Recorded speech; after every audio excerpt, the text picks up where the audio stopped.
Vale, pues buenos días a todos y a todas, bienvenidos. Es para nosotros, como siempre, una satisfacción veros en el salón de actos interesados por las charlas que tan amablemente tanto Lidia como Carlos están siempre dispuestos a dar. En esta ocasión, esta no estaba prevista, como podéis imaginar, pero creemos que no solo por el hecho de llevar nuestro centro el nombre de Antonio Gala, sino por su obra, debíamos hacerlo. Y bueno, pues nos pusimos en contacto con vosotros para ver si estaríais dispuestos a asistir, y vemos que la respuesta pues ha sido favorable, aunque el tiempo hoy no acompaña y sabemos que muchos de los asientos vacíos son debido a eso, a que el tiempo no acompaña. Pues yo voy a dejar, porque los verdaderos protagonistas son Carlos y Lidia, y que se lo agradezco, me vais a permitir que le agradezca a Carlos su participación y su buena disposición siempre que le pido algo, al igual que Lidia, pero permitirme que en esta ocasión me centre en Carlos. Hacenle caso, hacenle caso. Así es que, bueno, pues... ¿Hay de qué? Así que, bueno, pues cuando quieras, Carlos. Bueno, sí, nada, simplemente, pues eso, daos las gracias una vez más. Esto es un bonus, un extra de La Voz del Mes y bueno, sabéis que con motivo del fallecimiento de Antonio Gala decidimos de alguna forma hacerle un pequeño homenaje humilde y recordar que, bueno, pues que él se ha ido, pero que su obra literaria, su legado cultural, su arrolladora personalidad también quedan un poco como sello, como impronta en nuestro centro de adultos. Sabéis que hicimos a modo de homenaje también un minuto de silencio en las puertas del centro. Algunos de vosotros acudisteis, los que estabais por aquí en clase, y ya está, y que ahí quede y que seamos capaces de eso, seguir manteniendo vivo el recuerdo, el legado literario y la impronta cultural de Antonio Gala. Como siempre, está organizada la charla en una parte teórica de charla que ofrecerá Carlos y otra parte en la que esta vez leeremos juntos, en primicia, esto, si no lo merece don Antonio Gala, no sé quién lo merece. Carlos y yo un fragmento de una obra teatral y luego yo leeré algunos de los poemas de Antonio Gala, ¿vale? Así que no me extiendo más y comenzamos. Perfecto. Bueno, pues muchas gracias por venir, sobre todo con este tiempo tan precioso y primaveral que nos está haciendo hoy. Bueno, primaveral sí, porque llueve, leche. Nos encanta, nos encanta. Pero bueno, yo, como decía el otro, a ver, que es bueno que lleva para el campo, porque lleva en el campo, hombre, pero... en fin, que no, que ya iba haciendo falta las cosas como son. Bueno, pues esta charla la verdad que ha sido una cosa además bastante intempestiva, todo lo que es la preparación, porque claro, nos sorprendió hace 10 días por la muerte de Antonio Gala, nuestro santo patrón, ¿de acuerdo? Entonces, pues hubo que preparar, digamos, un poco esto, un homenaje que es lo mínimo. Yo la verdad es que, lo vais a ir viendo, ya sabéis que yo no tengo filtros, que yo no soy muy aficionado a la obra de este señor. ¿De acuerdo? No soy muy aficionado, pero voy a intentar, digamos, salvarlo en la medida de lo posible, es decir, por lo menos en esa dimensión, por ejemplo, dramática, que es bastante interesante, la novelística no tanto, perdón, y sobre todo como el fenómeno literario que fue, ¿de acuerdo? Es decir, sobre todo como el fenómeno literario, porque tened en cuenta que detrás de Antonio Gala lo que había era un fenómeno literario absoluto. Es decir, él mismo reconocía que la gente compraba sus novelas pero no las leía. ¿De acuerdo? O sea, esto lo decía él mismo incluso en el cameo que hace en La Pasión Turca. ¿Sabéis el cameo? Esto cuando alguien aparece en una película o cosas de estas. Bueno, pues él hace un cameo en su propia novela, no se cita, no dice, me encontré con el escritor Antonio Gala. Dice, no, me encontré con un escritor de mucho éxito. Es decir, al que reconoce haber leído poco pero que le gusta mucho. ¿Veis? Empezamos con unas ciertas paradojas aquí. Pero bueno, es decir, realmente eso, era un hombre que vendió un montón, es decir, especialmente cuando, en esa vocación súper tardía, porque empieza a escribirla como mínimo con 56 años, con 54 años, perdón, con 44 años. 44, sí, efectivamente, en 1990... No, ¿qué coño? 54 años, según unos datos, según otros 60. ¿De acuerdo? Sabéis que era un poco como las folclóricas. ¿De acuerdo? Según uno nació en el 36, según otros en el 30, no sabemos muy bien, él nunca lo terminó de aclarar demasiado bien, como casi todo de su biografía. ¿de acuerdo? Es decir, con la biografía de Antonio Gala, que es por donde me voy a meter un poco al principio, hay que tener mucho cuidado, ¿de acuerdo? Primero, porque él era un tanto creativo con su propia vida, y luego, digamos que no era un hombre que tuviera muchos amigos. Y las amistades entre escritores, ya os he dicho que normalmente son bífidas. Es decir, entonces, dependiendo de a quién leáis, pues os podéis encontrar que fue él realmente el que descubrió la vacuna contra la viruela, o que realmente fue el que convenció a Hitler para el Holocausto, ¿de acuerdo? O sea que realmente hay opiniones bastante curiosas que he estado leyendo estos días. Me ha hecho muchísima gracia, se lo reconozco, me ha hecho muchísima gracia la disparidad de opiniones que hay respecto al mismo personaje. Bueno, pues como os decía, Antonio Gala nace en Brazatortas a su pesar, ¿de acuerdo? Es decir, siempre se considera cordobés. Él, de hecho, creo que es a los 9 años cuando pasa a Córdoba, donde ya va a hacer sus estudios, donde va a hacer el resto de su vida.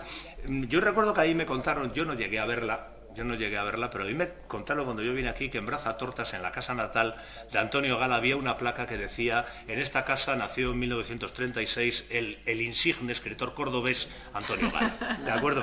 No sé si es apócrifo o es real, pero a mí, yo, como me lo contaron, os lo cuento, ¿de acuerdo? Realmente él, incluso en un par de entrevistas, se cabreó bastante cuando le comentaron lo de Brazatortas, que no era un hombre que tuviera precisamente un carácter agradable, ¿de acuerdo? Esto no es el primer escritor al que le pasa esto, y esto efectivamente ni quita ni pone, ¿de acuerdo? Pero, como decía el otro, sirvo mi señor, ¿de acuerdo? Es decir, hay que, concretamente, entre el mundo de la literatura no tenía precisamente muchas amistades. En el periodismo sí. ¿De acuerdo? En el periodismo sí, pero en el mundo de la literatura traica y se mueve mucho el tema de las envidias, y eso de que uno venda... Está mal visto. Está como mal visto, ¿de acuerdo? Ahora iré a este problema de las ventas. Es decir, si las ventas ponen, no quitan rey, ¿de acuerdo? Pero bueno, el tema es que, bueno, él pasa a Córdoba, él pues es una especie de niño prodigio en los estudios, no sabemos inteligente o aplicado, que lo que llevamos un tiempo en esta profesión sabemos que son dos temas completamente diferentes. De tonto no tenía un pelo, eso sí, y a los 15 años él termina el bachillerato, accede a la universidad y va a estudiar Derecho, ¿de acuerdo? Que luego irá completando con asignatura, luego irá completando también la licenciatura en Filosofía y Letras, desconozco por qué rama, ¿de acuerdo?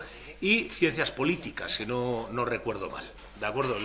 Se licencia y, bueno, pues empieza a preparar, cuando termina la carrera, empieza a preparar oposiciones para abogacía del Estado, por, digamos, orden, entre comillas, de su padre. ¿De acuerdo? Él se enfada mucho con su padre, ¿y qué hace? Pues lo que hubiéramos hecho cualquiera, meternos cartujos. ¿De acuerdo? Es decir, yo lo que pienso es que, no sé si recordáis a Antonio Gala, que era este señor que salía en la televisión y empezaba que ya lo de él parezco mudito, el de Blancanieves, ¿de acuerdo? Es decir, y salía y yo me lo imagino en los cartujos. ¿De acuerdo? Bueno, pues se metió cartujo. ¿De acuerdo? Y al poco tiempo, pues, digamos que le dijeron que ese no era su sitio y que mejor, pues, que se fuese. ¿De acuerdo? Aquí es donde entran las malas lenguas. ¿De acuerdo? Aquí empiezan a entrar las malas lenguas, que si fue porque se intentó ligar a otro novicio, no sé, cosas un poco tal. Pero yo digo que estas cosas hay que darle la credibilidad justa, yo le doy pocas, pero que sepáis que esto lo podéis encontrar por ahí. ¿De acuerdo? Sabéis que en una de las cosas en las que Gala fue muy poco claro, y ni falta que hacía que lo fuera más, fue precisamente en el tema de su sexualidad, ¿de acuerdo? Es decir, sobre si era heterosexual, bisexual, homosexual o qué era, ¿de acuerdo? Es decir, de hecho, en sus novelas tampoco lo aclara, no lo vemos prácticamente por ningún sitio, y francamente, a mí, como ya he dicho muchas veces, lo que haga cada uno en su cama, pues allá él. ¿De acuerdo? Es decir, que no me metas en cuidado, pero que sí que es cierto que está detrás de muchas de estas historias que podríamos llamar apócrifas, digamos, sobre Antonio Gala. ¿De acuerdo? Y Antonio Gala, una vez que sale de la Cartuja, a mí es que esto, yo me flipa lo de la Cartuja, lo siento, o sea, me flipa lo de la Cartuja.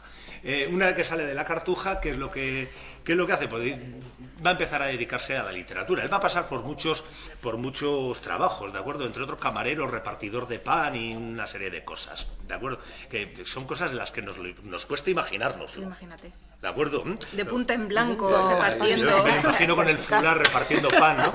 O sea, ya digo, este tipo de cosas. Que lo de los fulares, no lleváis nadie fular, ¿no? Bien, es que... me dan un poco de grimilla. Anda, si te va a gustar. Lo siento. O sea, lo de los fulares, el bastón y tal, ¿no? Es decir, bueno, pues el bastón, por cierto, que tenía una explicación, ¿de acuerdo? Es decir, él tuvo una operación, creo que de riñón, si no recuerdo mal, que quedó un poco... No se curó del todo y digamos que tenía que caminar un poco apoyado por el bastón. Y a partir de ahí él empieza una colección que va a llegar a 3.000 y pico bastones. Que Es la que tiene uno nuestro, perdón. Tiene uno nuestro. Tiene uno nuestro. Cuando vino le regalamos un bastón. Pues mira, Qué maravilla. qué original es. Sabíamos que le iba a gustar. Qué original es. 3.000 y pico más uno. Pues eso, 3.000 y luego el que los ensombreció a todos. El que los ensombreció a todos. A todo punto de tirarlos. Pues yo digo, que fijaos que estos son muchos de los detalles por los que les recordamos, ¿de acuerdo? Es decir, fijaos que ¿cuánto tiempo hace que no oímos hablar de Gala en los medios? ¿De acuerdo? Fijaos en este detalle, ahora iré un poco a las razones de todo esto, ¿de acuerdo? Pero fijaos que casi relacionamos más a Antonio Gala con una forma de hablar y con una estética que no verdaderamente con una literatura. ¿De acuerdo? Bueno, pues yo digo que él, mientras se dedica a todos estos menesteres, yo digo que fueron muchos y variados, pues él empieza a dedicarse a lo que realmente le interesaba a la literatura, que era la poesía. ¿De acuerdo? Y de hecho, en 1957, si no recuerdo mal la fecha, él gana el Accessit del premio Adonais con Enemigo íntimo. ¿De acuerdo? Que va a ser su primer libro, digamos, de poesía. Luego no volverá a publicar poesía casi hasta los años 80, ¿de acuerdo? No, 80 no, 90, cuando publican los poemas de amor y después el viaje de Tobías, si no recuerdo mal, sí, el viaje de Tobías, efectivamente. La poesía yo reconozco que la he leído solo muy fragmentariamente, es decir, solo muy fragmentariamente, pero hay muchas esdrújulas. Es decir, son muchas esdrújulas, muchos grupos MB y MP, la penumbra, el crepúsculo, el lubricán. ¿De acuerdo? El lubricán, me lo he encontrado tantas veces estos días preparando esta charla en estos días, que ya tuve que mirar a ver qué era. Yo me imaginaba que iban por ahí los tiros. El lubricán es el crepúsculo, el ocaso. ¿De acuerdo? Pero el lubricán se adueñaba... ¿Cómo era? El lubricán se enseñoreaba del puerto. Muy Gala. ¿De acuerdo? Esta rimbombancia, ¿de acuerdo? Es un poco lo que tenemos asociado con él, ¿de acuerdo? Vale. Pues yo digo, él se va a dedicar un poco a la poesía y muy pronto va a empezar a dedicarse también al teatro. De hecho, él estrena su primera obra, Los verdes campos del Edén, en 1963 y va a ganar el Premio Nacional Calderón de la Barca. Y a partir de ahí va a empezar una carrera como escritor dramático que le va a llevar hasta mediados de los 80 aproximadamente, pues prácticamente cosechando éxito tras éxito, ¿de acuerdo? Es decir, aparte de que sus obras de teatro eran estrenadas por las mejores actrices, es decir, que realmente ahí el tío tuvo realmente bastante suerte y luego fue un teatro que supo comunicar bastante bien con el público de su época, ¿de acuerdo?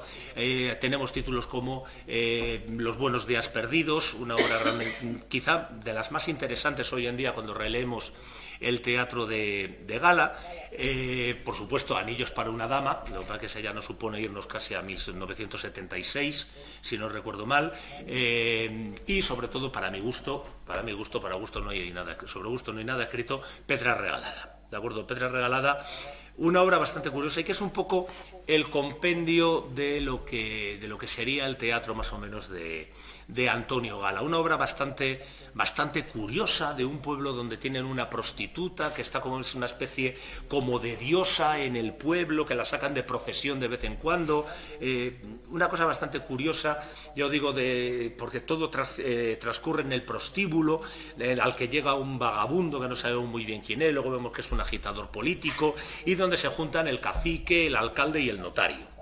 ¿De acuerdo? Es una obra, ya os digo, muy interesante, una obra muy interesante realmente, y quizá eso, junto con Anillos para una dama, la mejor. Anillos para una dama es la que más conocemos, ¿de acuerdo?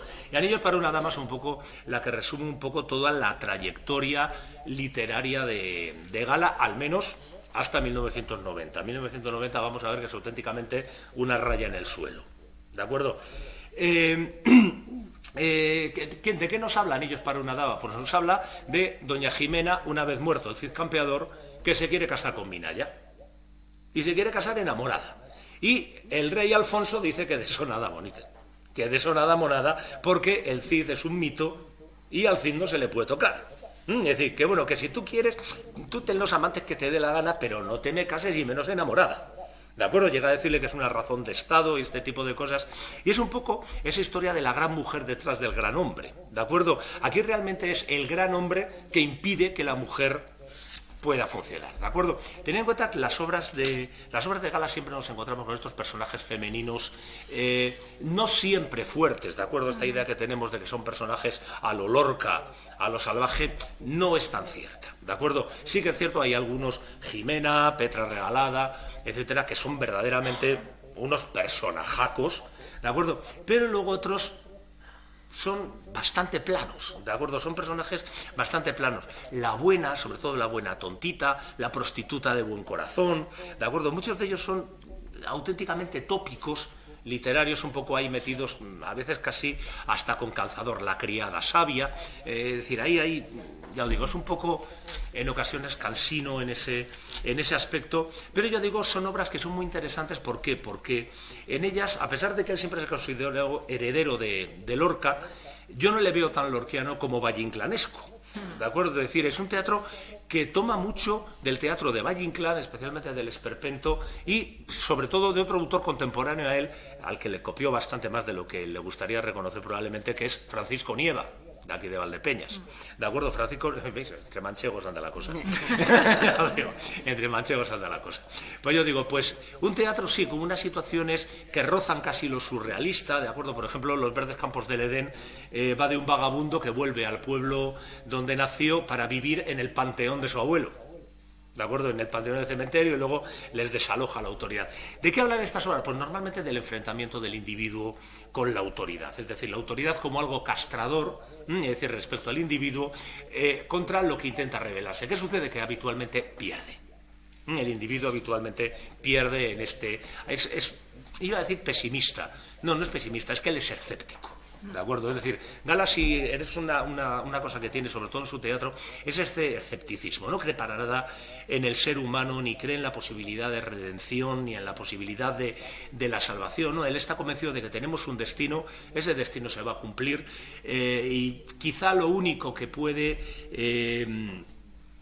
arreglar un poco las cosas es, hasta cierto punto, el amor. ¿De acuerdo? Pero también es que este hombre tiene una concepción del amor de una complejidad. Bueno, a ver, no. Él intenta hacerla compleja, ¿de acuerdo? Luego todo es bastante más sencillo. Pero si leéis, por ejemplo, La Pasión Turca, cada vez que habla o piensa de Sideria, ahora voy con eso, ¿de acuerdo? Es decir, cada vez que de Sideria, piensa, ya os digo, es que le oímos y le vemos darle vueltas al bastón. ¿De acuerdo? O sea, es el problema, no oímos a Desideria. Igual que muchas veces cuando, por ejemplo, cuando leemos Anillos para una dama, no oímos a doña Jimena, sino que oímos a Antonio Gala, diciendo Crepúsculo, Lubricán, ¿de acuerdo? Y dándole vueltas al bastón. Ya os digo, porque es una idea que parte de esa idea del Eros Thanatos, ¿no? Es decir, del amor y la muerte, el entregarse absolutamente, el amor como una entrega brutal, pero que el amado no responde porque es incapaz de verla, el amante como algo activo.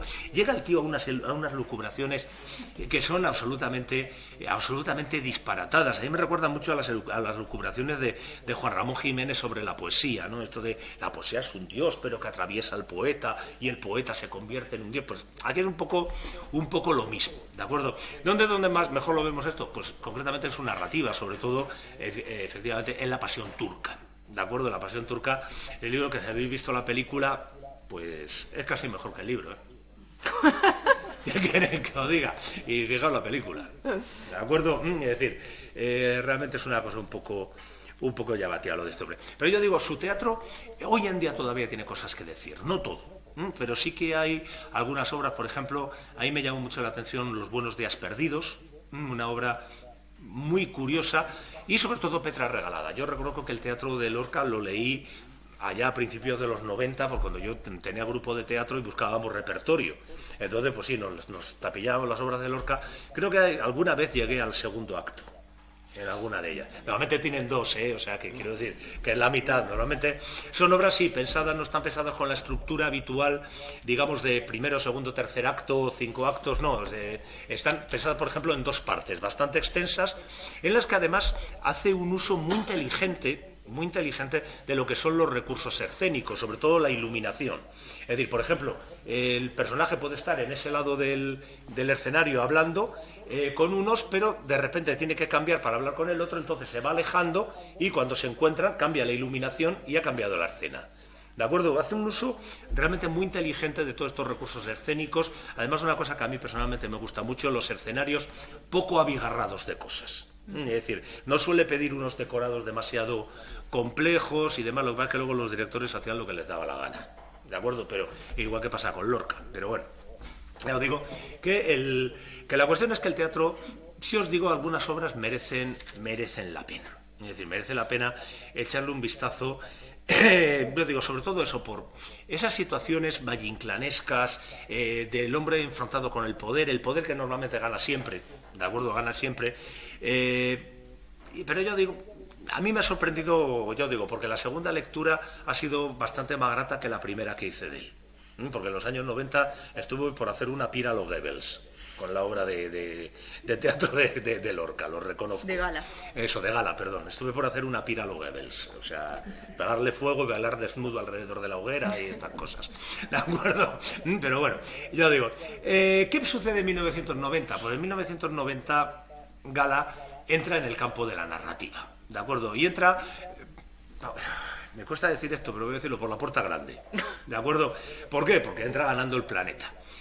¿Por qué digo que me cuesta decirlo de la puerta grande? Porque sabéis que el premio Planeta no es un premio que tenga precisamente un prestigio y una credibilidad demasiado altas, y menos precisamente en esta temporada, en la que casualmente durante muchos años seguidos se le dieron a unos escritores que ya tenían un prestigio más que reconocido: Camilo José Cela, Torrente Ballester, el propio Antonio Gala, ¿de acuerdo? Es decir, yo recuerdo la Cruz de San Andrés, por ejemplo, de Camilo José Cela, o ese tipo que ganaron el premio Planeta, ¿de acuerdo?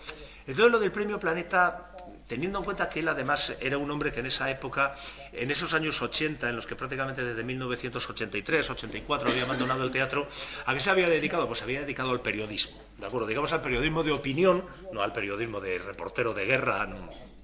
Eso sí que me cuesta verlo. Imagínate. A Gala de reportero de guerra.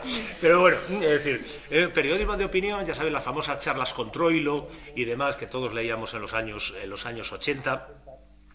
Y realmente como periodista yo creo que es donde él dio lo mejor de su producción, ¿de acuerdo? Yo siempre lo he creído que hay fondistas y hay velocistas en la literatura. Es decir, hay autores que a partir de la segunda página son incapaces y autores que hasta la página 100 no arrancan, ¿de acuerdo? Es decir, y yo creo que Antonio Gala era un fondista. Un velocista. Es decir, con los artículos cortos, estas columnas de opinión, que son una página y media, las charlas con Troilo, las troneras que escribió después en El Mundo, etcétera, etcétera, son obras realmente buenas. ¿De acuerdo? Buenas. Y esto fue un poco, digamos, que este periodismo, porque las charlas con Troilo, sabéis, luego se le murió Troilo, el perro, ¿de acuerdo? Que yo con Troilo, lo siento, pero perdonadme, a veces me daba la impresión de que iba a decir: Troilo es pequeño, peludo, suave, tan blando por fuera que parece de algodón, que no lleva huesos, ¿de acuerdo? A veces es un poco platero yo, pero bueno, que yo digo que, en fin, es una... como periodista es bastante mejor que como literato. Las cosas como son, ¿de acuerdo? Ojo, que esto no es el primero que le pasa.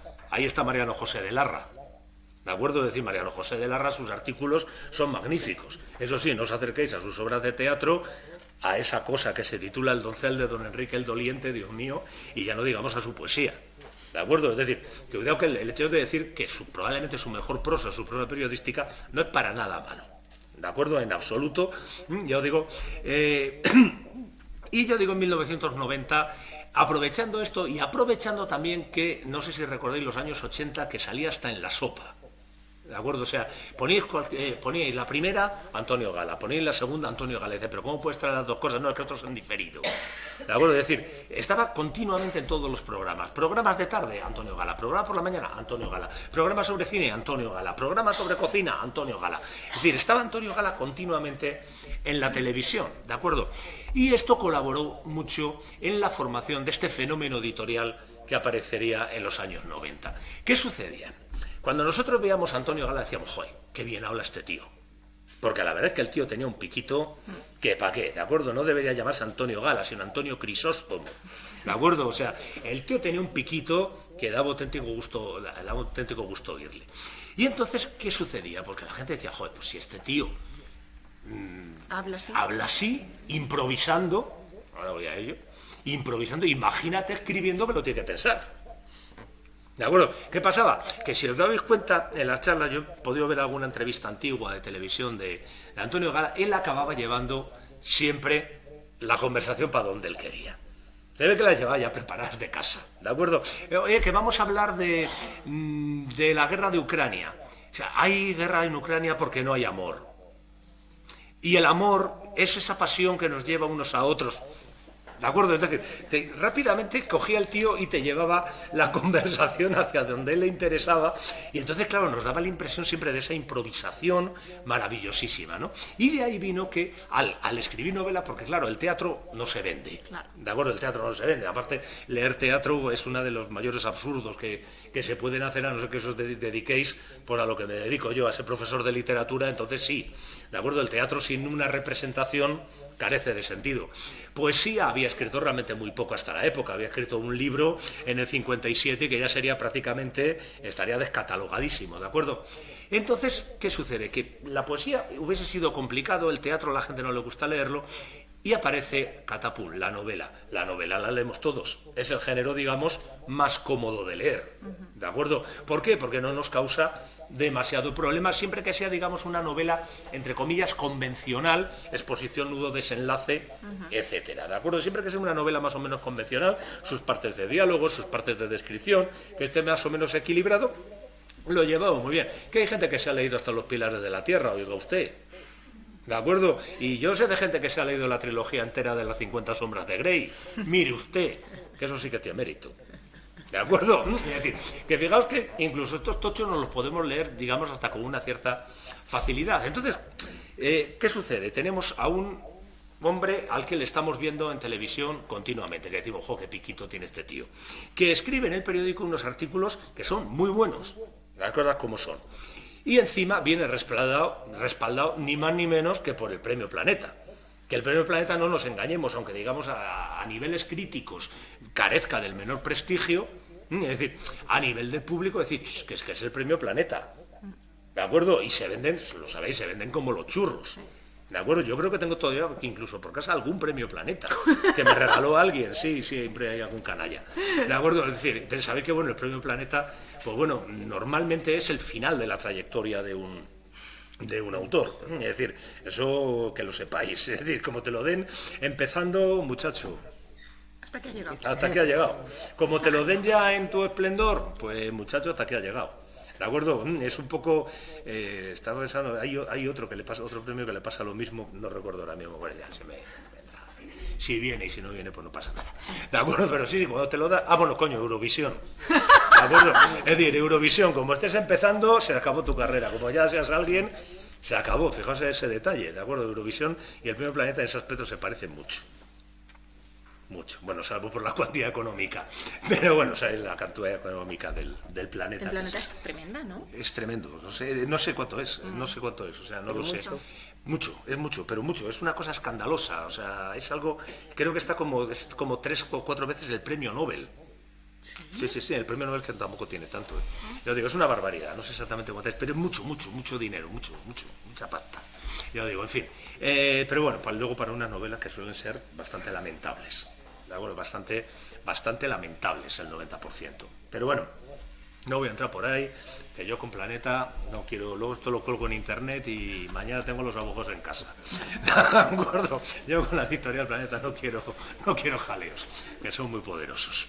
¿De acuerdo? Bueno, pues a lo que voy es que, ¿qué es lo que sucede? Pues que él gana el premio Planeta con una novela así, que es El manuscrito carmesí. ¿De acuerdo? El manuscrito carmesí, 600 y pico páginas. Bueno, yo la leí en versión electrónica y eran 1100 y algo. ¿De acuerdo? Una novela que es, a ver, es como Titanic. ¿De acuerdo? Cuando vemos Titanic estamos 4 horas para ver cómo se hunde el barco, que sabemos desde el principio que se va a hundir. Bueno, por aquí estamos 600 y pico páginas con Boabdil contándonos cómo van a tomar Granada. ¿De acuerdo? Es decir, se convierte en un esfuerzo bastante infructuoso el de leer toda esa monstruosidad que es el manuscrito carmesí. Yo no lo había leído, lo confieso, creo que lo había empezado un par de veces y allá por la página 10-15 lo había dejado siempre porque no podía con él. Y esta vez dije, me cago en la leche, pues si tengo que dar la charla, pues voy a hacer el esfuerzo y me lo he leído. Es decir, que ya conozco a alguien que lo ha leído. Ya lo digo. Sí, porque es que, básicamente ya le comentaba antes a Lidia, que pues buscando críticas, sobre todo de lectores, porque me gusta mucho, ya sabéis que uno no puede evitar leer como crítico. Entonces, buscando opiniones de lectores sobre el manuscrito carmesí, pues me metía en foros, en cosas de este tipo, y si leí 120 y tantas o 130 opiniones, yo creo que solamente 8 o 10 habían terminado el libro. ¿De acuerdo? Eso sí, me llamó la atención que ninguno animaba a los demás a leerlo. ¿De acuerdo? Luego entendí por qué. ¿De acuerdo? Es la cosa más lenta que os podéis imaginar. Es una novela histórica, pero en la cual en lo novelesco no pasa nada. Y lo histórico está contado como si fuera un libro de historia. Dices, pero bueno, por favor, un poco de equilibrio. ¿De acuerdo? Luego, aparte, Boabdil, ¿se parece también a Antonio Gala? Oye, se parece, yo creo que lleva hasta fular, Boabdil. ¿De acuerdo? O sea, que no es estas cosas que dices, es que esto no es la voz de Boabdil. Es decir, utiliza, por ejemplo, expresiones en latín. Bueno, si hiciéramos aquí un catálogo de los errores históricos, das otra. Hay un momento en que, no sé quién, creo que el gran capitán se va a ver a los reyes católicos a Madrid. ¿De acuerdo? Madrid en esa época, pues era, como decía García Márquez, una aldea de Cañavera y barro. ¿De acuerdo? Es decir, era un pueblín de nada. ¿De acuerdo? Es decir, que los reyes católicos tuvieron su corte en Sevilla, entre otros sitios, pero bueno, es decir, vamos a dejarlo. Tiene unos errores, algunos brutales, ¿de acuerdo? Brutales. Pero me gusta mucho lo de Boabdil utilizando expresiones en latín. Y cuando habla de Fernando III, del rey Fernando III, se refiere a él como Fernando III el Santo.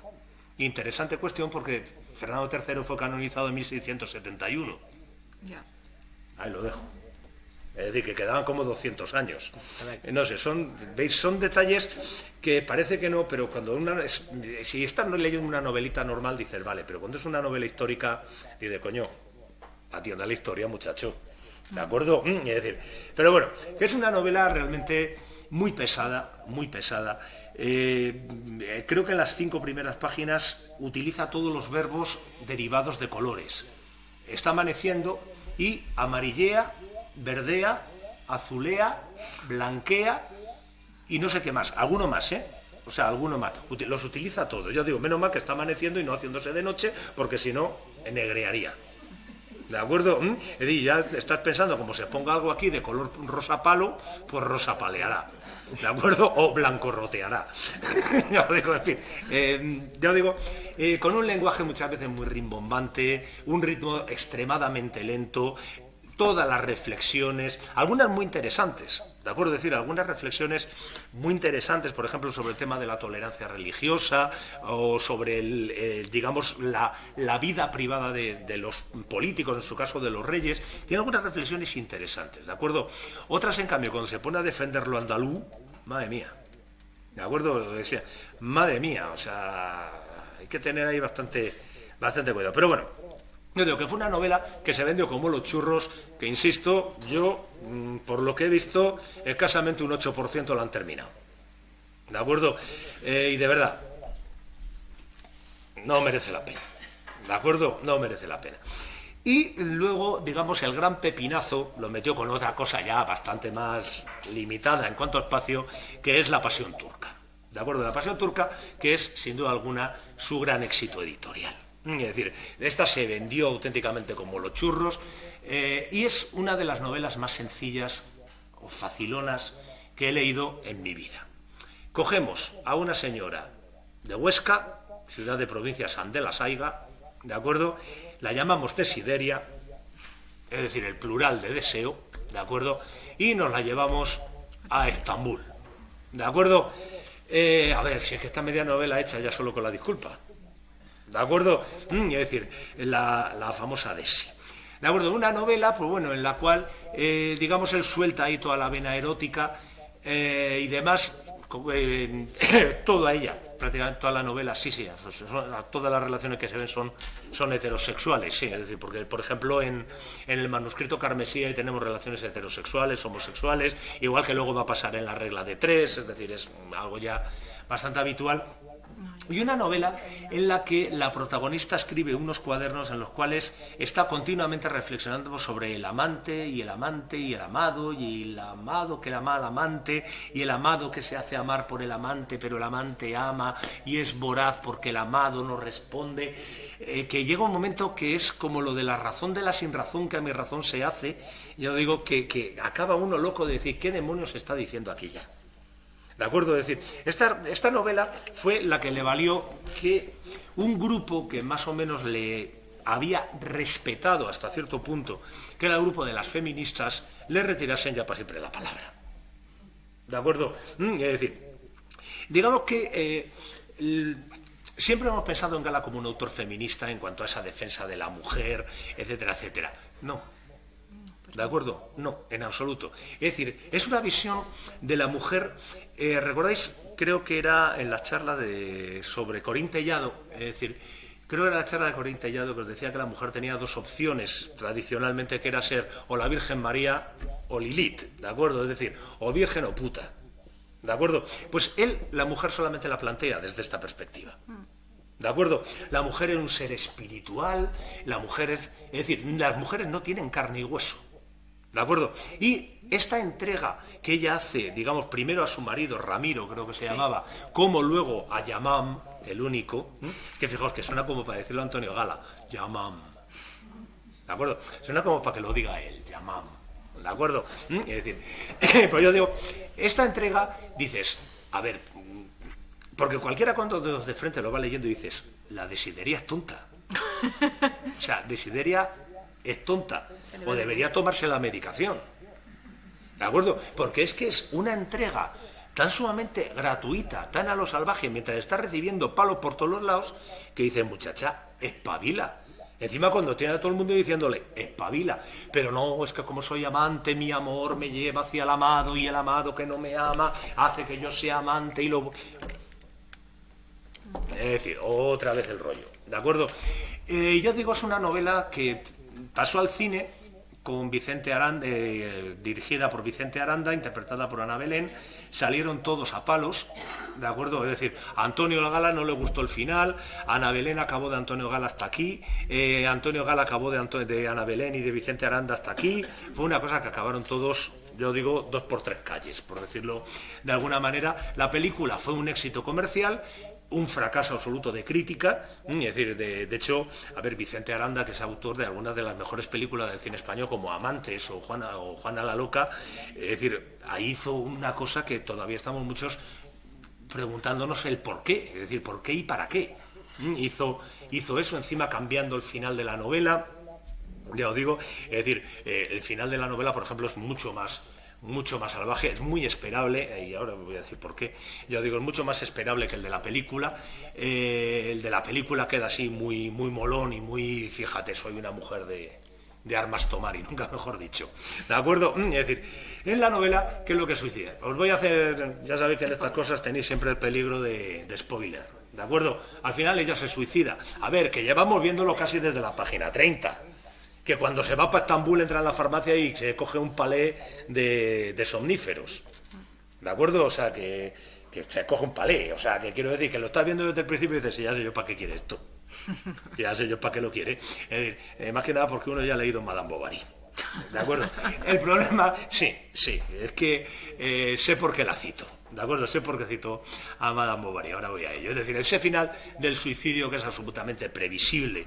Es decir, en cuanto ya menciona por segunda o tercera vez que tiene ahí los omníferos, dice, sí, ya me lo estoy viendo yo venir.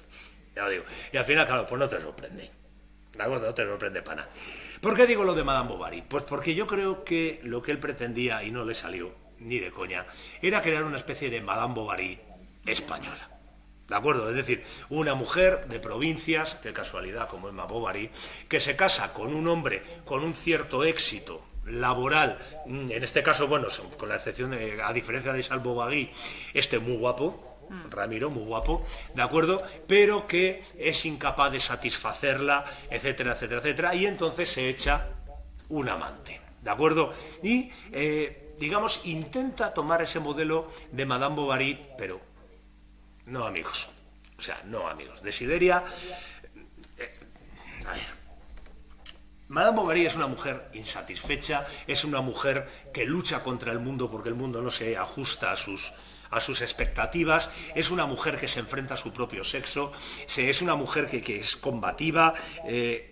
Desideria está encoñada con Yaman. ¿De acuerdo? Utilizo la expresión absolutamente adrede, es decir, lo que tiene es un calentón brutal. ¿De acuerdo? O sea, no podemos verlo de otra manera, decir, no, es una pasión, le ama, no, no, no. Porque lo único que es curioso es que cuando habla de él, solamente habla del cuerpo, el olor, el cuerpo, el olor, el cuerpo, es decir, continuamente. La cadera fina, los hombros anchos, o sea, es que me lo estoy viendo a Yaman, lo estoy viendo yo aquí. Ya lo digo. Es decir, que realmente yo creo que es una novela fallida porque él tenía quizás las expectativas demasiado altas. ¿De acuerdo? Hacer la Madame Bovary española y no le salió. ¿De acuerdo? No le salió ni de coña. Luego a esto que le seguiría, pues le seguirían la regla de 3, le seguiría ese engendro que es más allá del jardín. No lo leáis. Hay peli también. A ver, tenéis un cerebro y es para toda la vida. De verdad, no lo machaquéis.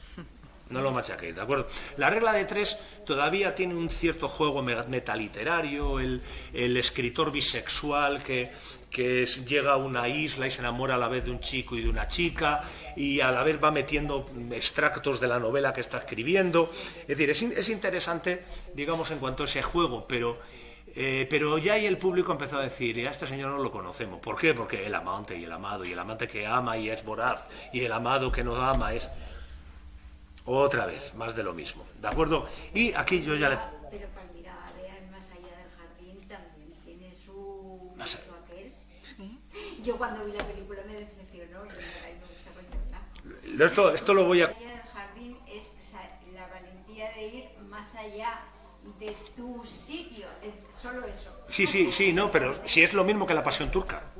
Si te fijas, es exactamente lo mismo de la pasión turca. Pero fijaos en un detalle que se da tanto en Más allá del jardín como en la pasión turca. Es decir, se tienen que ir de España.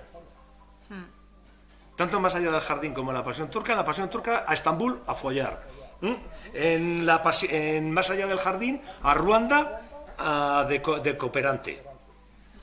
Es decir, ¿qué pasa? Que no te puedes, digamos, realizar en tu comunidad, en tu vida diaria. Hay que hacer este tipo de acciones heroicas, es una de las críticas que yo le veo. Es una de las críticas que yo le veo. Es decir, por ejemplo, voy a coger otro autor que escribe en el mismo periodo, que es Luis Landero. ¿De acuerdo? Luis Landero, ¿qué es lo que hace? Luis Landero nos muestra héroes de la calle. Es decir, gente que hace 4 bobadinas, pero que ayudan a 4 personas y les soluciona la vida. ¿De acuerdo? Y con eso consiguen dar sentido a su vida. Sin embargo, en Antonio Gala da la impresión de que o te lanzas con un cuchillo entre los dientes a tomar un portaaviones de la quinta flota o no puedes hacer nada. Es decir, y es eso, es decir, es lo que le echo en cara. Es decir, esa aparente grandeza de las mujeres de Gala no lo es tanto. Es decir, al fin y al cabo son mujeres que acaban huyendo. Es decir, huyen de su ambiente, huyen de sí mismas. Esta es una de las razones precisamente por las que el feminismo, digamos, le retira, digamos, el saludo a Antonio Gala. Es decir, no, ¿por qué? Porque, digamos, el feminismo siempre ha hablado de ese compromiso directo con tu propio entorno, etcétera. Es decir, trabajar cerca. Es decir, ¿te vas a Ruanda a ser feminista? Y, coño, sélo aquí, que es donde hace falta. ¿De acuerdo? Y luego, aparte, ¿realmente son feministas estas mujeres? realmente son generosas. Yo creo que son tremendamente egoístas. Es decir, tanto Desideria como la del Más allá del jardín, no me acuerdo el nombre. Palmira, efectivamente. Si es que les pone unos nombres. Digo, sí, no, Palmira no está mal. Pero eso, es decir, tanto Palmira como Desideria, ¿qué buscan? ¿Buscan ayudar a alguien? No, lo que buscan es la autorrealización. Es decir, buscan la autorrealización, independientemente. Yo me voy a Ruanda, pero si os fijáis, mientras está Palmira en Ruanda, es como si lo estuviera viendo todo por la tele. Es como si lo estuviera viendo por la tele. Es decir, vale, ella estará haciendo sus cosas, pero la sensación que nos da es que este sufrimiento, no sé cuánto, yo hago lo que puedo, vale, ¿y por qué no te has quedado en tu casa? ¿De acuerdo? Yo esto es una cosa que siempre digo, esto es como lo de las adopciones internacionales. Es decir, a mí me parece muy bien que alguien adopte a un niño chino, pero coño, adopta a un niño del Pozo del Tío Raimundo, que probablemente le hace más falta. Lo digo, pero bueno, vale, vamos a dejar ese tema que ya me estoy metiendo en el jardín. Tenemos que ir más allá. Me estoy metiendo en el jardín, yo digo. Y se nos está echando la hora. Sí, ya me estoy dando cuenta. Pero ya os digo, el tema este de Más allá del jardín, para mí es una novela fallida, básicamente, ¿de acuerdo? Yo digo, ¿qué es lo que sucedió con Gala? Que de repente, pues prácticamente a partir de, no tanto de Más allá del jardín como de un poco más adelante, de repente deja de aparecer en televisión. ¿De acuerdo? Deja de aparecer en televisión. ¿Por qué? Pues porque a los medios ya no les interesa excesivamente ese personaje que es Antonio Gala. ¿De acuerdo? Cada vez, tarda más tiempo en aparecer. Y fijaos qué casualidad que justamente en el mismo momento en que deja de aparecer en los medios, las ventas de los libros de Gala caen en picado. Bueno, fijaos en ese pequeño detalle. No sé si conocéis a alguien que haya comprado una novela de Gala en los últimos 3 o 4 años. No creo. No creo. Fijaos en ese detalle. Es más, si las encontráis. ¿De acuerdo? Que esa es otra. ¿De acuerdo? Es un autor que ¿se retiró él de los medios? Si le preguntáis a él os va a decir que sí. Si preguntáis por ahí os van a decir que no. ¿De acuerdo? Que realmente, primero, Planeta le fue... Si es que siempre salen los malos, ¿de acuerdo? Es decir, Planeta le fue un poco relegando y digamos que llegó un momento en que la voz de Gala ya no le decía nada a nadie. ¿De acuerdo? ¿Por qué? Porque sí que hubo un momento en que la voz de Gala decía mucho a mucha gente. ¿De acuerdo? Es decir, ¿cuándo llega él? Recordad la charla que dimos sobre las poetisas de los 80. Después de que se hubiese abierto el camino para ese erotismo, cuando se abrió el camino para que la gente empezase a reivindicar públicamente su homosexualidad. Es decir, ¿qué presentaba Gala? Presentaba, digamos, unos textos, unas obras en las cuales eso se planteaba. Es decir, que él, digamos, aprovecha, porque no la abre, ¿de acuerdo? Aprovecha una corriente social en la cual su obra va a encajar perfectamente. ¿De acuerdo? Insisto, la gente compraba los libros porque eran de Gala, pero luego no los leía. ¿De acuerdo? Es decir, yo he visto en casas de gente, he visto libros de Gala todavía con el plástico. ¿De acuerdo? Los he visto. Que no es que me lo hayan contado, que es que los he visto. Todavía con el plástico. Y muchas veces cuando le preguntas, ¿has leído este de Gala? No lo he leído. ¿O qué tal está este? No sé, no lo he leído. ¿De acuerdo? Es decir, se tenía por qué, porque era como, digamos que daba un cierto prestigio. En un mundo donde ya la política empezaba a estar en la calle, donde teníamos el progreso, nos estábamos haciendo europeos, llegaba Antonio Gala, es decir, y nos hablaba de ser español, de ser andaluz. Nos hablaba de estas cosas, ¿de acuerdo? Incluso era un hombre políticamente ¿de qué lado? Uf, qué difícil. Fijaos qué cosas, ¿no? Teóricamente él iba como de izquierdas, ¿no? Sin embargo, luego era un hombre que no se comportaba como un hombre de izquierdas, ni mucho menos. ¿De acuerdo? Es muy curioso lo de este tipo. Es decir, supo, y esto es un mérito. ¿De acuerdo? Cuidado con esto. Esto yo no lo estoy poniendo como una crítica. Él supo subirse a la ola.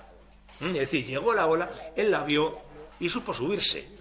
Tuvo también un buen apoyo, las cosas como son. Es decir, pero se subió una ola y el tío pudo producir una obra que cuando la leemos hoy, igual que en los 70, ¿de acuerdo? En los 70 su teatro puede parecer incluso hasta crítico. Cuando lo ponemos en la época dices, pues esto es hasta crítico. A ver, tan crítico no sería cuando le dieron 2 veces el premio nacional. ¿De acuerdo? En el 63 y luego en el 73. En el 63 por Los verdes campos del Edén y en el 73, si no me equivoco, por Los buenos días perdidos. ¿De acuerdo? Es decir, tan crítico no sería. ¿De acuerdo? Fijaos en ese detalle. Es decir, él va a aprovechar eso, estas corrientes, el feminismo que empieza a surgir en los años, empieza a hacerse visible en los años 80. Digamos, todas las reivindicaciones homosexuales, etcétera, él va a darles, digamos, un cierto cuerpo. ¿Cómo es ese cuerpo? Literario y en forma de novela. ¿De acuerdo? Pero si leéis las críticas de sus libros en esa época, son bastante curiosas, ¿de acuerdo? Si vais a los periódicos de provincias, oye, son maravillosas. ¿Por qué? Para que no le pasara lo que les pasó a uno que yo conozco. ¿De acuerdo? Pero cuando las leíais en El País, en el ABC, en El Mundo, las novelas ya no eran tan buenas. Digamos, cuando las leíais en los grandes periódicos, las críticas ya eran un poquito más tal. Yo recuerdo, ahora que te veo ahí con la poesía de amor de Gala, es decir, recuerdo en El País una de las críticas que era: Gala estuvo a punto de cargarse el teatro en los 70, luego fue por la novela en los 90 y ahora va por la poesía. ¿De acuerdo? Para que os hagáis una idea. Para que os hagáis una idea. Es decir, fue un hombre que eso, es decir, ahí está la raíz del fenómeno literario. Es decir, por eso Lidia, es que te estaba mirando, por eso Gala vendía. ¿De acuerdo? Yo también vendo muchísimo, que conste esto.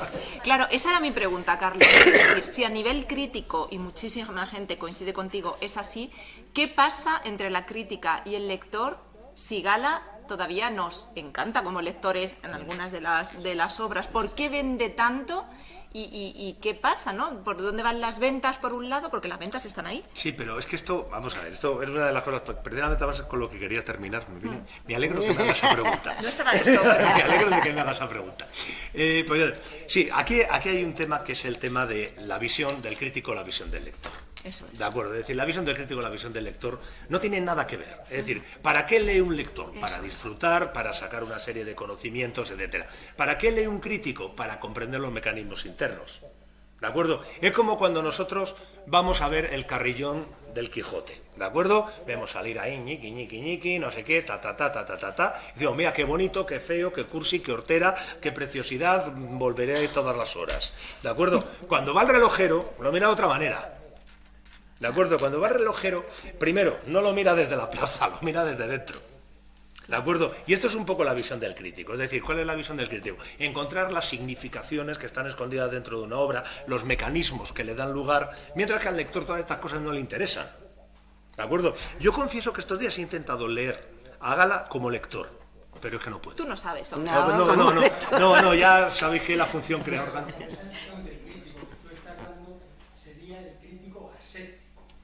Sí. Existe mucha crítica intencionada. Sí, no, cuidado.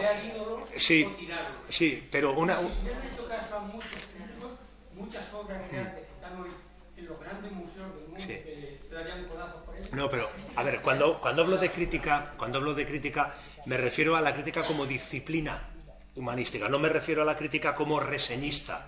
Claro, no, reseñista, anda, que según cómo te paguen, eso está claro, sí. Ya te digo, cuidado, no confundáis la crítica, digamos, de la reseña que se pone en un periódico de me ha gustado este libro, no me ha gustado, Carlos Bollero en cine, para que nos entendamos, ¿de acuerdo? Es decir, no confundamos eso con lo que es la crítica literaria, que es lo que otros llaman, y me gusta más la expresión, análisis literario, ¿de acuerdo? Es decir, pues quizá debería haber partido de ahí un poco de a qué considero crítica, ¿de acuerdo? Sí, es una lectura de cirujano. Efectivamente, o es como cuando nosotros vemos un puente y decimos, qué bonito. Cuando lo ve un ingeniero, dice, coño, qué bien están las fuerzas, ¿de acuerdo? Es decir, es una cosa... Claro, la visión es completamente diferente, ¿de acuerdo? Es decir, los críticos, ¿qué haces? Analizar la obra. Y analizar la obra prácticamente, entre comillas, con los mismos criterios para Corintellado y para Cervantes. ¿De acuerdo? Es decir, eso es lo que hace que, claro... unos tiemblen y otros no.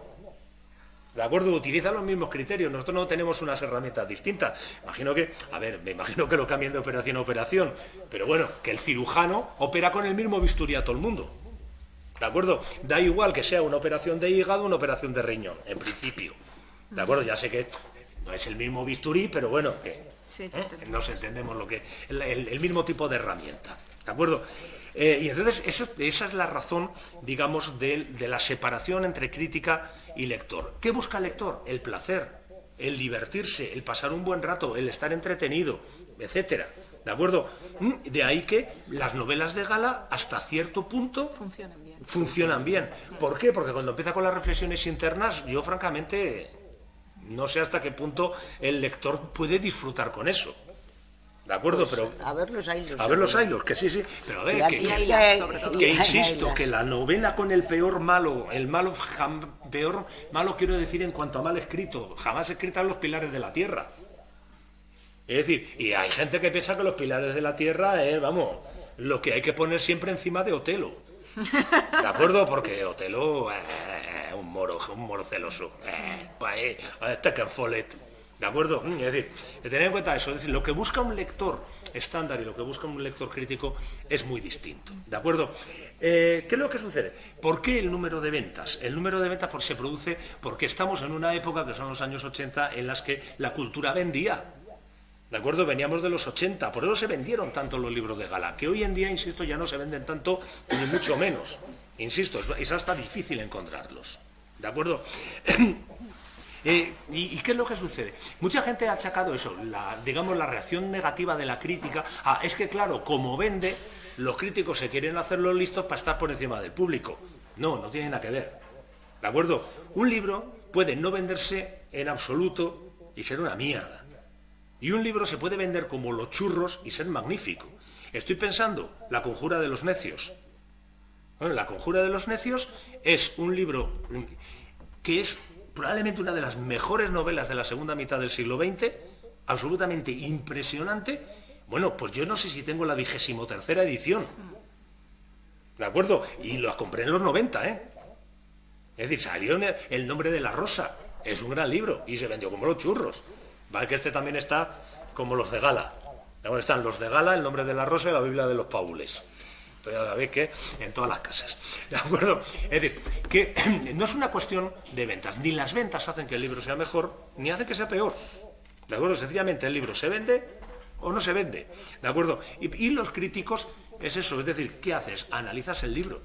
Si yo, por ejemplo, estoy viendo a un autor que tiene unos ciertos problemas con los tiempos verbales, son los tiempos verbales, yo se lo pido a mis alumnos de la ESO. Son los tiempos verbales. Y esto me lo he encontrado en Gala más de una vez, que no sabes que está cuando está pasando algo. Es decir, si se está refiriendo al pasado, al presente, porque los mezcla. Y hombre, hay que tener cuidado, que son los tiempos verbales. ¿De acuerdo? Es decir, pero por lo demás yo digo, yo insisto, es un autor que críticamente resiste poco. ¿De acuerdo? Críticamente, voy a utilizar una expresión muy española, no tiene ni media hostia. ¿De acuerdo? O sea, críticamente no tiene mucho tal. Pero, como lectores, yo creo que es un autor que todavía se le puede disfrutar y bastante. Y, sobre todo, si tenéis la suerte de que se reestrene alguna de las obras, cosa que ya veo más difícil, ¿de acuerdo? Porque tened en cuenta que cuando el teatro pasa de moda del todo. ¿De acuerdo? O sea, el teatro desaparece.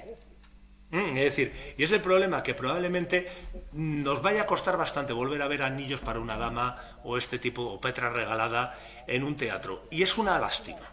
Hombre, Anillos para una dama lo van a ver ahora mismo, que vamos a interpretarlo. Para una dama. Vamos, Carlos, nos vamos pasando de horas sí, si sí, os parece, hacemos la lectura, hacemos la lectura y bueno, pues vemos también así tenéis vuestra propia opinión sobre lo que van a leer en este caso. Vale, ¿quieres que empiece con los poemas? Empieza con los poemas. Venga. Porque es que no sé Bueno, dónde mirad, lo tengo. una de las cosas que sí que nos llega mucho y muy de cerca como lectores, yo ya no hablo como crítica porque no tengo los conocimientos de Carlos, por supuesto, pero como lectora, y pongo la A muy grande, porque sabéis que generalmente siempre se ha dicho que la novela, la poesía, la forma de escribir de Antonio Gala es muy de mujeres. Yo no sé lo que es literatura para mujeres y literatura para hombres, pero es verdad que durante muchísimo tiempo muchas mujeres fueron muy lectoras porque parecía que reflejaba un lenguaje en el que el cerebro femenino, si eso existe, estamos hablando todo con presupuestos de otras épocas, claro, y con ideas de otros momentos, podía como deleitarse de una forma un poco más. Lo que está claro es que tanto para lectores como para lectoras, la poesía de Antonio Gala sí que es una poesía que es esto de disfrutar, leer, como decía Carlos, sin buscar, sin analizar, sin diseccionar, sino leer por placer, ¿no? Hay una poesía suya que he recuperado, un poema, que se llama Es hora ya de levantar el vuelo. Y nos hace pensar un poco en esto de puesto ya el pie en el estribo, ¿no? Un poco reflexionando sobre llega el momento en el que me voy.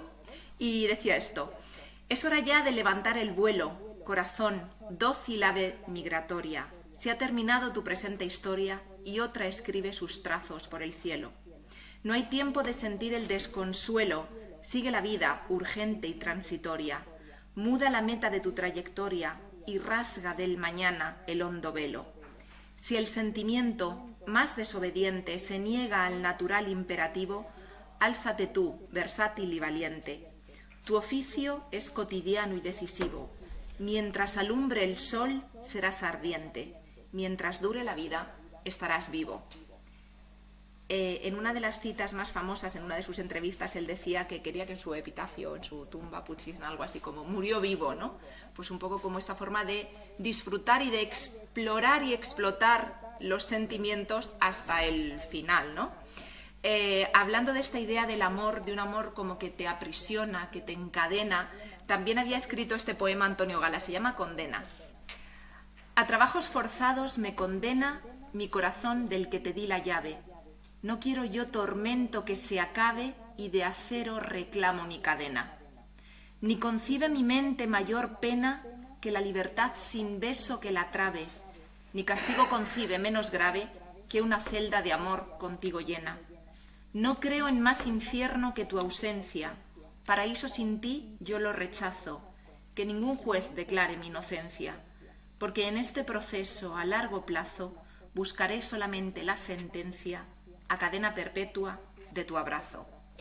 Esto nos gusta, Carlos. Lidia, lo canta Clara Montes. Mira, No te puedes Muy imaginar lo bonito que es.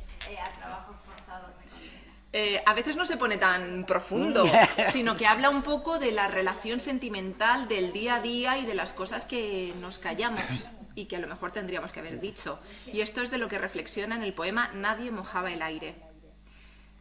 Nadie mojaba el aire tanto como mis ojos. Me decías, ¿trabajas? Me decías, ¿ya es la hora del té? Y yo no te decía, te amo. No te decía, eres todo lo que tengo. No te decía, eres la única rosa en la que caben todas las primaveras.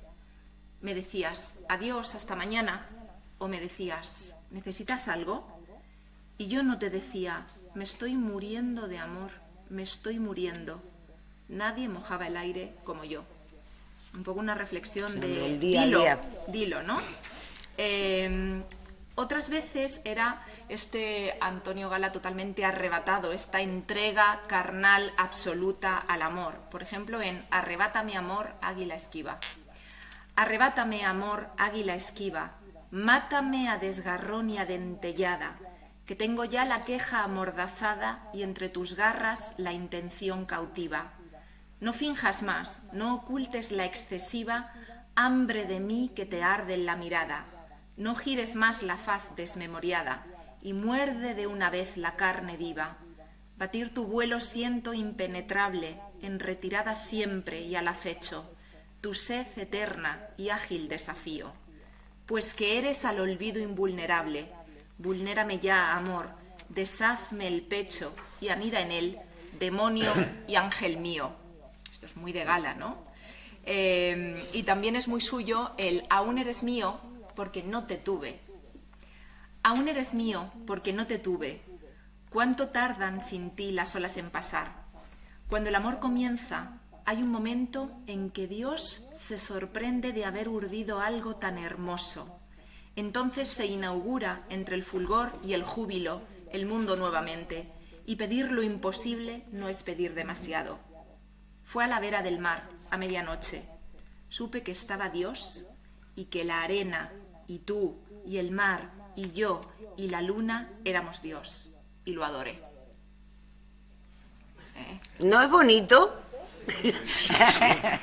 Bonito también es un gatito con lacitos. Bueno, terminamos, si os parece, con un poema y el extracto de la obra de teatro. Sierra de Córdoba se llama este, pero también reflexiona sobre el amor. El olvido no existe. La belleza se añora sin cesar y se persigue, memoria y profecía de sí misma. La belleza es un sino, lo mismo que la muerte.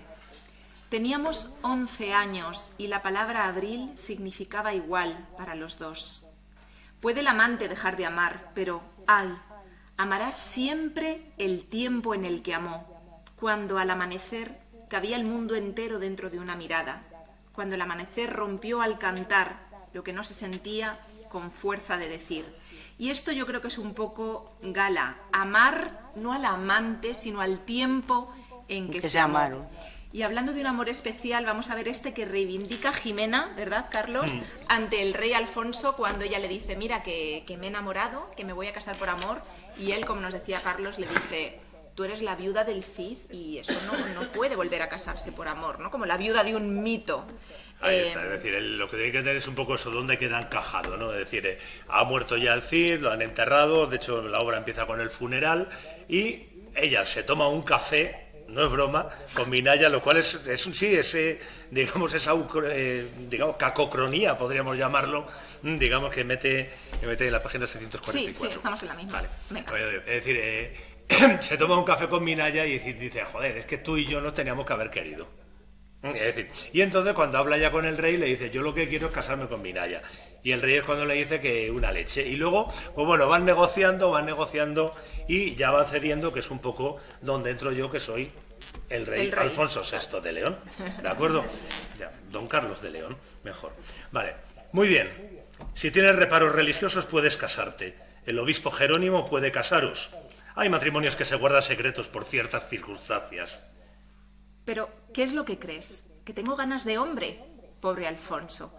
Qué fácil me sería entonces todo. No. De lo que tengo ganas es de sentarme al lado de Minaya alguna noche, bajo las estrellas, en un jardín que hay cerca de Molina, y cantar, y que la gente pase y se sonría y se diga, son Minaya y Jimena, que se aman. De lo que tengo ganas es de que se me quiera, de tener una cabeza de hombre abandonada aquí, sin sobresalto, unas manos de hombre que yo deba quitar de mi cintura, porque he de hacer la cena y no me dejan, un cariño a mi lado al que tenga que decir, basta, Minaya, no me mires más, está toda la casa por hacer. De lo que tengo ganas es de tener en mi regazo a un hombre y cantarle y que se duerma, y levantarme yo muy despacito para lavar sin ruido su camisa. No me entiendes, Alfonso. Toda la vida te estaría diciendo de lo que tengo ganas y no lo entenderías. Te entiendo, sí, Jimena. Ya lo creo que te entiendo. Eres una mujer, lo que me dices no es tan raro. A veces yo, hace ya mucho tiempo, también pensé que el mundo se había creado para vivir así. Ahora ya sé que no. Te entiendo, pero siento entenderte. La viuda del Cid puede tener 1, 100, 1000 amantes, eso no afecta en nada a la grandeza del muerto. Un amante por noche y el Cid se quedaría inmaculado allá arriba en su gloria, en la gloria que todos exigimos que el Cid tenga. Hay una sola cosa que la viuda del Cid no puede hacer, Jimena. No lo olvides. Por tu bien, no lo olvides. Hay una cosa solo, muy sencilla. La viuda del Cid nunca, ¿lo estás oyendo? Nunca podrá volver a casarse enamorada. Es palabra de rey. Eso ya lo veremos, rey Alfonso. Tu palabra y la mía. Pues eso. Bueno,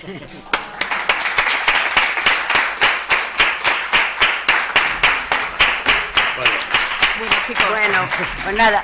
¿Ya? Muchísimas gracias. Muchas gracias por haber venido. Espero que esta charla haya servido, entre otras cosas, para esa curiosidad de ver la obra de Antonio Gala, del cual tenemos un nombre. Muchas gracias por haber venido. Chicos. Gracias.